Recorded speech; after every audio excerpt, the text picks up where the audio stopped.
So I think the basis for our pricing has to be worked off of our daytime exterior shoots, right? Just a normal house you shoot during the daytime. How much is your pricing for that?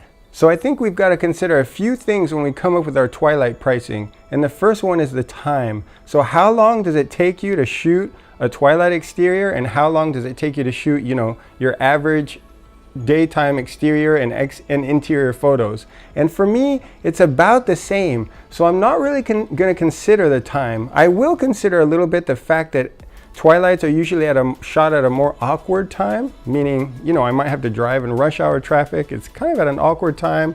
It's also kind of at dinner time, so it might interfere with your family life. But the fact is that just pure time of the whole thing, the whole operation, I don't really feel is a factor too much. I think it's about the same for me for a daytime shoot and a twilight shoot. The second thing I sort of consider in my pricing is the usefulness of the photos. So a little bathroom photo is going to be a lot less useful than a twilight photo, right? We sort of know that. But the fact is, we deliver so many daytime photos like interiors and exteriors versus our twilight photos. We might only deliver a handful, like 2 or 3. So I think those two factors sort of knock each other out too. In other words, the twilight photos are more useful, but there's less of them. And the daytime exterior and interior photos are less useful, but there's more of them. So those two sort of knock each other out.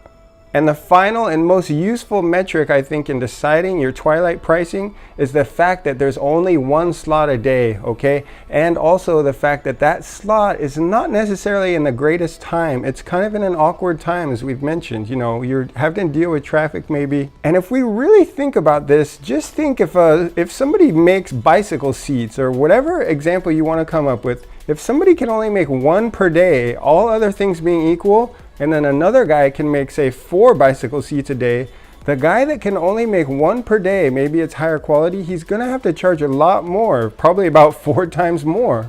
So that's how this will work too. If you can do 3 shoots in a day and you can only do 1 twilight shoot in a day, we're really gonna have to be charging about 3 times as much. But we're just gonna keep that number in our head, all right? We're not gonna exactly use that number, but we're gonna think about that number and consider some other factors. So again, for me, I can do about 3 just normal shoots in a day. I can only do 1 twilight a day. So my base kind of starting point is I'm gonna charge about 3 times more for a twilight, right?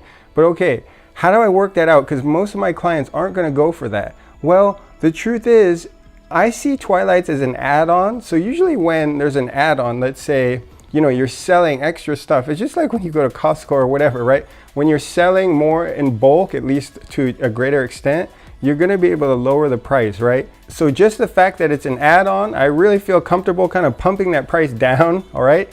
And also the fact that there is a lot of pushback, at least for me in my area, on the pricing of the twilights. They do have a hard time even getting up to 3 times, even 2 times. So for me, all these factors kind of considered in the pricing of my market and everything, for me, my advice to you is to have your twilight pricing exactly the same price as your photos for your daytime shoots, okay? So if you charge, say, $200 to go shoot a house in the middle of the day, I think you should at the very least, bare minimum, you should be charging $200 for your twilight shoot of the same property. And the one caveat I'll throw in there, if you feel like you can be getting more, you should, because of course we already saw in my example, I feel that the twilight shoot should be 2 or 3 times as much, okay? So you really want to do your best to push it as much as possible. And this ties into my recent pricing blogs. I don't think you should price yourself based on, for example, your cost of doing business or whatever. I think you should be getting as much as you can. The price has already been ratcheted down from like 3 times more, okay? We're already way down in price. So that's the kind of mind frame you should have when you're going into these negotiations about your twilights. Don't continue to come down, it's already like at the bare minimum. So just keep that in mind when you're negotiating. There's no wiggle room. You just have that price, at least double your daytime shoots, and you're gonna stick with that.